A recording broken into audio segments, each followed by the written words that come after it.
अस्सलाम वालेकुम dear students, उम्मीद है आप सब खैरियत से होंगे और हमारे जो ऑनलाइन लेक्चर्स का सिलसिला है उससे भरपूर फ़ायदा जो है वो उठा रहे होंगे। मैं आपसे मुखातिब हूँ हारून खालिद। आज से हम अपने जो लेक्चर्स ऑनलाइन लेक्चर्स हैं उनका जो सिलसिला हमने शुरू किया हुआ है उसको मज़ीद बढ़ाते हैं और आज से हमने एक और मज़ीद सब्जेक्ट का उसमें इजाफा जो है वो कर दिया है। ख़ास तौर पर बेटा 9th से 10th में आने वाले बच्चों को सबसे पहले तो वेलकम। आप लोग 9th में जो है वो पाक स्टडी का चैप्टर 5 तक जो है वो पढ़ चुके हैं। चैप्टर 6 से जो है वो 10th का सिलेबस जो है वो स्टार्ट होता है। तो आज से हम चैप्टर 6 से जो है वो पाक स्टडी 10th का जो है वो आगाज़ करेंगे। उस सिलसिले में मैंने ये आपके सामने लिख दिया है चैप्टर नंबर 6 लेक्चर 1 तारीख़ पाकिस्तान। मैंने क्यों लिखा है क्योंकि इस चैप्टर का नाम है। और फिर तारीख़ पाकिस्तान पार्ट 2। तारीख़ पाकिस्तान पार्ट 1 जो है वो आप 9th क्लास में पढ़ चुके हैं। 1971 से पहले का जितना दौर है वो आपने 9th क्लास में बेटा जो है वो पढ़ लिया है।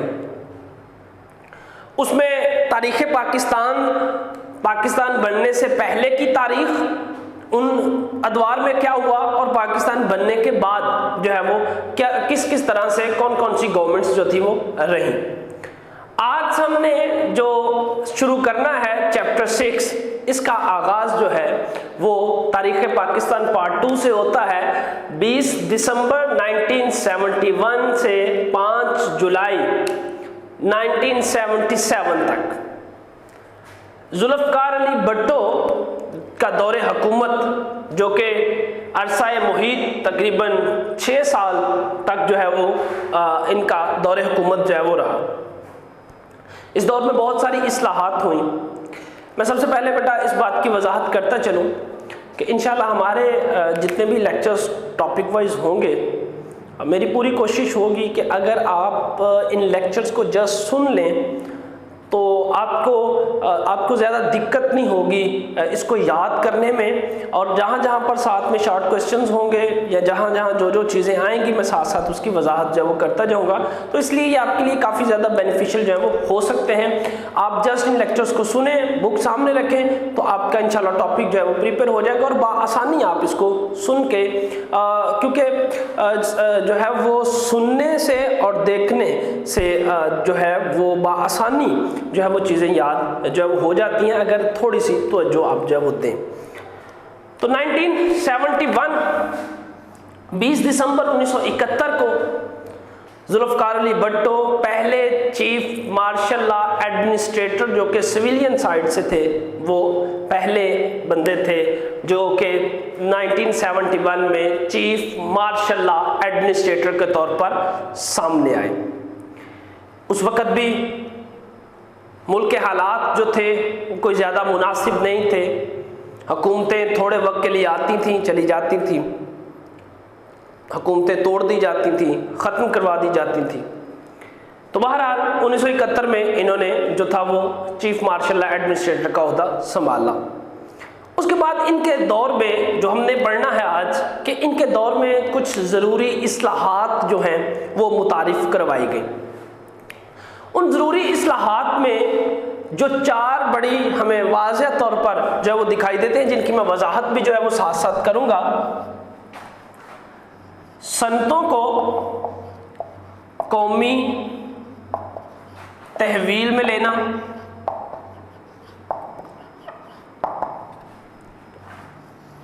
दूसरा बैंकों और बीमा कंपनियों को कौमी तहवील में लेना,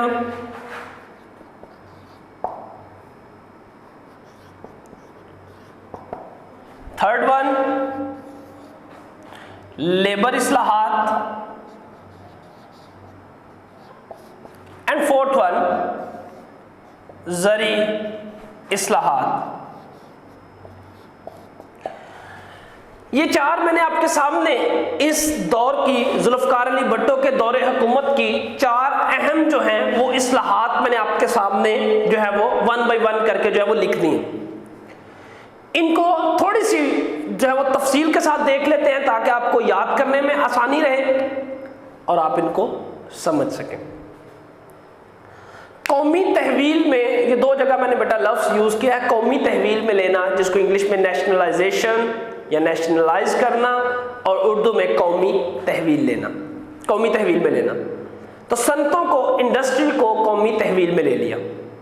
इसका मकसद या मतलब जो था वो ये था कि 1971 तक मुल्क के जो असासे थे वो 60% जो असासाजात थे मुल्क के, और उनकी जो 80% इंश्योरेंस कंपनियां थीं वो तकरीबन 22 खानदानों के पास, खानदानों की मलकियत थी, सिर्फ 22 खानदानों की। तो इन्होंने इनको जो था वो इनके पासपोर्ट जब्त किए ताकि ये मुल्क से बाहर ना जा सके, और इनकी जितनी जो इंडस्ट्रीज थी, बड़ी बड़ी मिलें थी, फैक्ट्रियां थी, उनको हुकूमत ने एक ऑर्डिनेंस जो था वो 2 जनवरी 1972 को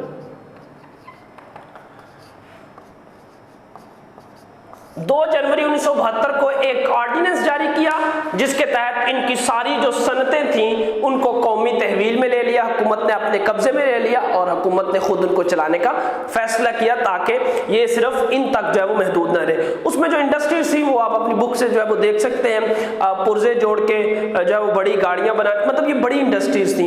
लोहे की सनत थी, और उसके अलावा ट्रैक्टर साजी की, प्लांट्स लगाने की, पेट्रोकेमिकल्स की। तो ये डिफरेंट किस्म की तकरीबन 10 के करीब इंडस्ट्रीज थी जिनको हुकूमत ने अपने कब्जे में जो था वो ले लिया था।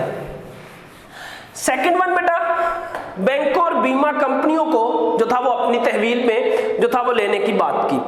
तो बड़े बड़े जो सरमायादार थे उन्होंने अपने बड़े बड़े जो सरमायादार खानदान थे उन्होंने अपनी बीमा कंपनियां और इंश्योरेंस, मतलब बैंकों में और बीमा कंपनियों में उन्होंने अपनी इन्वेस्टमेंट जो थी वो कर रखी थी।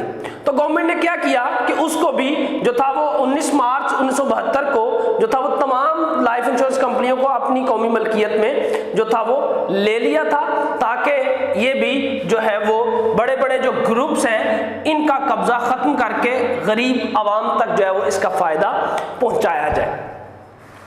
थर्ड वन बेटा, लेबर इस्लाहात, बहुत इंपॉर्टेंट इसलिए भी कि हमारे यहां पर जो है वो एक बड़ा तबका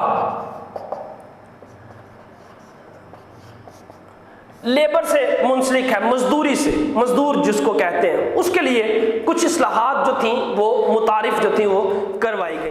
तो लेबर इस्लाहात जो थी 10 फरवरी 1972 को जो थी वो मुतारिफ करवाई, जिसमें मुख्तलिफ किस्म की इस्लाहात की गई थी।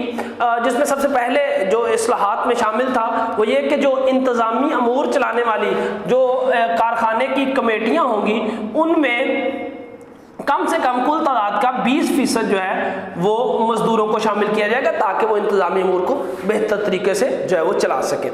उसके बाद इसमें जो है वो उनकी 1 साल के बाद 1 तनख्वाह के बराबर 1 तनख्वाह जो है पे जो है वो बोनस के तौर पर देने का ऐलान जो है वो किया गया कि उनको बोनस जो है वो दिया जाएगा लाजमी। फिर उसके बाद बेटा उनके जो है वो ड्यूटी आवर्स वो मुख्तस किए गए कि 54 घंटे से जो है वो 48 आवर्स 48 घंटे जो है वो एक हफ्ते में उनका वक्त जो मुकर्रर किया गया। अगर कोई जो है वो ओवर टाइम लगाएगा तो उसको भी पैसे जो है वो दिए जाएंगे। फिर तिबी मुआयना करवाने, तिबी मुआयने की सहूलियात जो थी वो दी गई, ग्रेजुएटी और पेंशन के जो है वो दी गई। कवानीन बनाए गए कि अगर किसी मजदूर को कोई मसला हो तो वो कोर्ट्स में जा सके, और अदर देन जो है वो किसी मजदूर को अगर कोई कारखाने वाला निकालता है तो उसको उसकी ठोस वजूहात जो है वो बतानी पड़ेगी। ज़री इस्लाहात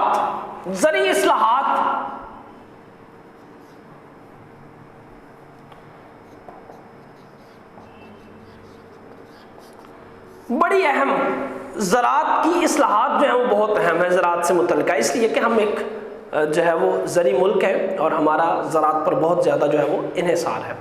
तो ज़राअत में क्या क्या जो है वो इस्लाहात मुतारिफ की करवाई गई। मुख्तसरन पहला सबसे पहले बेटा 150 एकड़ नहरी और 300 एकड़ बारानी रकबे तक मलकियत को महदूद कर दिया गया कि इससे ज़्यादा कोई अपनी मलकियत जो है वो नहीं रख सकता, बस इतनी ज़मीन जो है वो रख सकता है और बाकी की जो ज़मीन होगी वो गरीब किसानों में जो है वो तकसीम कर दी जाएगी। ये बेटा सवाल नंबर 8 है आपके चैप्टर के एंड पे जो एक्सरसाइज है, चैप्टर के एंड पे जो मुख्तसर सवाल है उनमें से सवाल नंबर 8 का ये जवाब भी है कि 150 एकड़ और 300 एकड़ नहरी रकबा जो था, बारानी जो रकबा था वो महदूद जो था वो कर दिया गया था कि इससे ज़्यादा कोई जो है वो ज़मीन नहीं रख सकता। उसके बाद बेटा सरकारी मुलाजमीन के हवाले से रिस्ट्रिक्शन लगाई गई कि कोई भी सरकारी मुलाजिम अपने रिटायरमेंट के 2 साल के दरमियान में जो है वो 100 एकड़ से ज़ायद ज़मीन जो है वो अपनी जो है वो कब्जे में जो है वो नहीं रख सकता या अपनी मलकियत जो है वो नहीं रख सकता, लेकिन जो आर्मी ऑफिसर्स थे उनको इससे मुस्तस्ना जो था वो करार दे दिया गया। फिर बेटा कॉलेजेस और यूनिवर्सिटीज़ को मुकर्रर हद, मतलब वो सिर्फ मुकर्रर हद से ज़्यादा ज़मीन रख सकते थे, इस और कोई जो था वो नहीं रख सकता था। एंड अदर देन बेटा जो है वो तमाम मालिया और आबियाना जो है वो जो है वो काश्तकार जो है वो करेगा अदा अपने पास से, और तमाम शिकारगाहें और बाकी जो था वो अपने कब्जे में ले लेंगी जो प्राइवेट थी या जो तारीखी थी, उनको सिर्फ जो था वो एजाजी तौर पर यह समझ लें कि उनको हुकूमत ने अपने कब्जे में जो था उनको इस्तिस्ना करार दे दिया था। तो मतलब छोटे छोटे जो किताब थे ज़मीन के उनको आपस में जो था वो इकट्ठा कर दिया गया ताकि एक जगह पे मुश्तरका हो सके। फिर कर्जा जात और जो थे वो ट्रैक्टर स्कीम वगैरह, मतलब ट्रैक्टर्स किसानों को और बाकी कर्जा जात जो थे वो आसानी से जो है वो दिए जा सके। उसके बाद बेटा नेशनलाइजेशन है, ये आपने खुद करना है कि नेशनलाइजेशन के मुस्बत और मनफी असरात क्या होते हैं। एक बात याद रखें, जो मुस्बत असरात होते हैं उसके अपोजिट जो है वो नेगेटिव असरात भी उसके उस चीज़ के जो है वो होते हैं, और जिसके नेगेटिव होते हैं उसके पॉजिटिव भी कुछ ना कुछ पहलू जो है वो होते हैं। तो ये आपने बेटा खुद से जो है वो प्रिपेयर जो है वो करना है इसको, कॉमर्स और तिजारत। तो ये आज हम पेज नंबर 8 तक जो है वो इसको हमने इस लेक्चर में देखा है। नेक्स्ट लेक्चर में इंशाल्लाह आपके साथ मुलाकात होगी।